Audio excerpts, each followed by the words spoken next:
Hey guys, Epi here, and of course don't mind the lighting and the fact that my laptop just sucks. Yeah, and all the noise around. I just wanna wish everyone a happy hashtag OCD week or OCD awareness week, and I want to present my 20 tips for defeating OCD tag. So I'm gonna tag somebody in this video, Morgan Rondinelli, of course, but of course I'm gonna tag her as soon as I post this.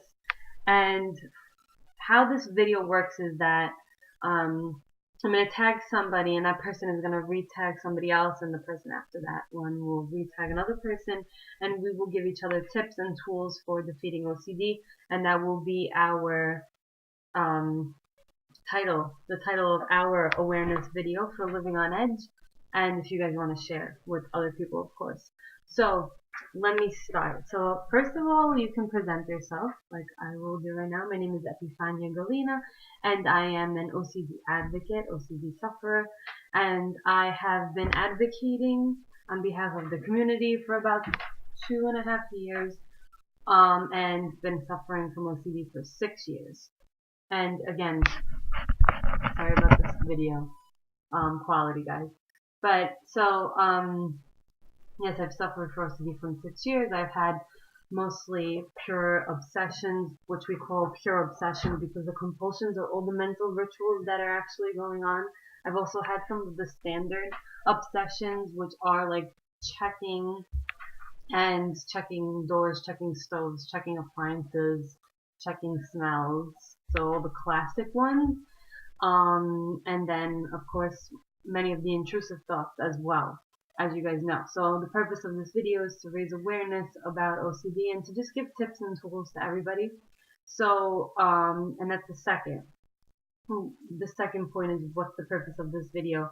The third point is educating yourself about OCD. So if you are someone who has been recently diagnosed with OCD, you're trying to find out more about OCD for a loved one, how can you educate yourself on OCD? You can do so by visiting the International OCD Foundation page, iocdf.org. You can visit a Brain and Behavior Research Foundation, American Psychological Association, APA. You can visit the Child Mind Institute, OCD UK, OCD LA, OCD Baltimore, OCD Stories, OCD Acceptance, other videos on YouTube like those of Alex Raymond, and also OCD, yeah, so everything that has to do with various, the OCD stories in general, and also other, if you type in OCD awareness videos or stories about OCD with people, then you can educate yourself on it. And books, these, it could be the New Harbinger books, the books from OCDLA by John Hirschfield, or any of the main top psychologists that you know that have experience with OCD, and like Jonathan Grayson, John Hirschfield, and many others. Shella Nicely, Jeff Bell's book, Who is a Sufferer, is not a therapist. And if you look on Goodreads and you want to find any OCD book or OCD workbook, then you will be able to find and be able to access the different, resources that there are out there. And then finding help. So the most important thing when you're looking for help with OCD is that you find a CBT ERP therapist. Well, ERP is part of CBT. So what you have to do is go on the International OCD Foundation website and then click on Find Help. And you have to see and look for people that are certified in a specific training that is given to therapists to be OCD specialists, and I think it's the BTTI training, if I'm not mistaken. I will just check out for you guys just for 1 second, just to be sure. So yeah, my tag video is not going to be perfect. My tag video is going to be a rundown, and it's going to be me also showing you that I'm a human that does not know how to prepare a video, but that's just wanting to reach out to you guys. So the Behavior Therapy Training Institute that is given within the International OCD Foundation, in which you can find more resources. And on Living on Edge, which is my on Living on Edge, which is my support group, we have a whole list of resources also, in addition to what I've already explained right now. And then so you're supposed to find somebody that's really, that is aware of what they are treating, right? Someone that has had a history of treating people with obsessive compulsive disorder. Usually the International OCD Foundation certifies therapists through the BTPI training.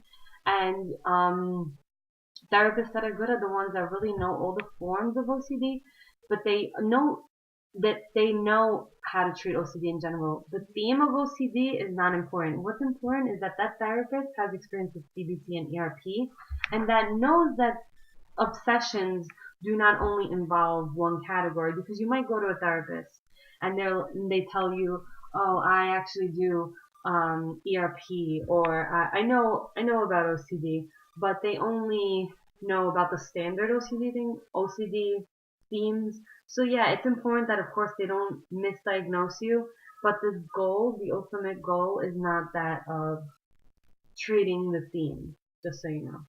Don't listen to OCD because OCD is a liar. And then accepting uncertainty.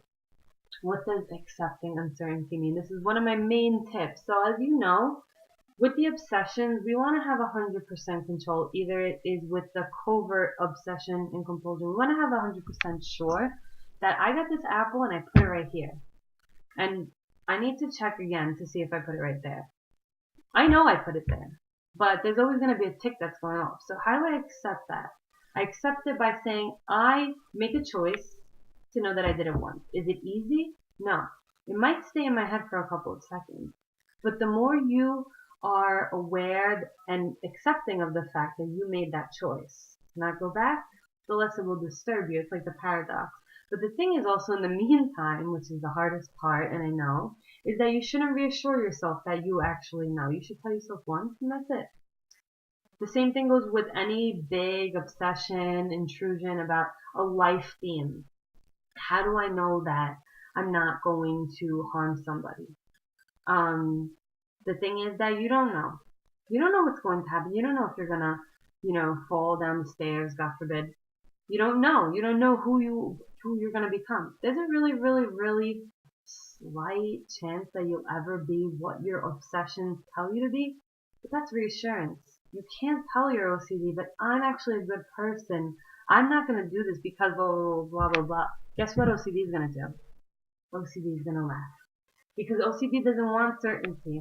OCD wants you to shake your head and be like, yeah, sure, maybe I'll become that. Guess what? I'm going to stick it out and see what happens. And that's what everybody does. But the thing is that we got to train our brains to understand that it's okay to have a certain thought. It's okay to have a thought. Even though it feels really, really harmful, it like hurts us inside. It's still okay to have that thought. And then how can we do this? By being mindful, being aware that if you like practice sitting there with all these intrusions, but even just like being aware of the way you process things, the way you think, and you're mindful of your thoughts, it's going to become easier to accept them. And exposure and response prevention. Exposure and response prevention, I call it life. I call it now common sense. I can't know what's going to happen to me, but I have to live, or else I'm going to be staying in a bubble. I'm not going to try anything. I'm not going to risk anything. My life is just going to be in complete control. So exposure is telling me, hey, you have to go out there anyway. You have to let it be. Unless there's a real threatening danger, okay. And this is another thing. This is very tricky. A real danger is something that you rationally know. For example, that you're about to like turn on the stove, and if you put your hand over the fire, in that situation, you might get burned. But a thought that's like, you're gonna go out later and you might fall down and you might get hurt. Don't go out. See, there's no way you can know that. There's no way. So if you stop yourself though, then that's going to be problematic because you're giving the brain a chance to keep you too secluded. And in a way, your brain wants to help you, but that's not how we can live life. So it's like OCD is telling you, you do not have certainty in life, but you could be happy anyway with the certainty you have. It's very complex, but it's not impossible to follow, and it's very, very much important for you to live life in an exposure way. Cognitive distortions, don't believe them. OCD at the basis is cognitive distortions. Should, mind reading, personalizing, catastrophizing, all the different types of cognitive distortions that you can find. If you look up cognitive distortions, the 50 types in psychology today, that's my favorite one. Thoughts and Feelings by Neil Harbinger has all of the cognitive distortions that you can find, and a lot of you know that I always post about cognitive distortions. And a big thing, love yourself. Love yourself because loving and accepting who you are is the cure to everything. And finding a hobby and a purpose, because a lot of people ask me, but Epi, how can I find motivation when I'm depressed? How can I find motivation? How can I even be motivated to continue therapy if I can't even get up in the morning? I don't want to obsess. Well, that's the first thing. Don't tell your OCD I don't want to obsess. Be like, okay, I am accepting what comes towards me, but I'm going to choose that today I'm going to be active and I'm going to keep on going and moving on and doing what I have to do to stay alive, to stay focused, to stay present, to be healthy, to be mentally healthy. And surround yourself with good people, really good people, your friends, the ones that believe in you. There's some people out there that really believe in you. Eat healthy, another tip, work out, be compassionate again. It's not your fault. This is not your fault. And if you really take these tools and integrate them into your life, I promise you that your life will change. And then remember, you are not OCD. You're not your OCD. And of course, social networks are great for help, not for reassurance seeking, for techniques, tools, and for finding therapy. Don't forget Living on Edge. And OCD acceptance and many other support groups. We do peer support groups in New York City with Living on Edge. What does recovery look like? This is what I want to tell you. Recovery looks like this. I'm 25 years old. I've had OCD for 6 years. I am pretty much healthy and pretty much, like, my OCD is, I can say, dormant for 80% to 90% of the day. When I have a tired day, like say yesterday, OCD was very awake. And my OCD is subclinical now. It's like 8%. It's like 8 on the scale of 30. And it is very much doable. It's manageable for me. I do compulse still. I do get stressed still. It's not all the time, but I really do. But I just keep going. I just keep reading. I keep studying. I keep doing what I love. I keep reaching out to you guys. I keep having, I keep trying. I maintain I really try to keep myself focused and active and in love with everything that I do.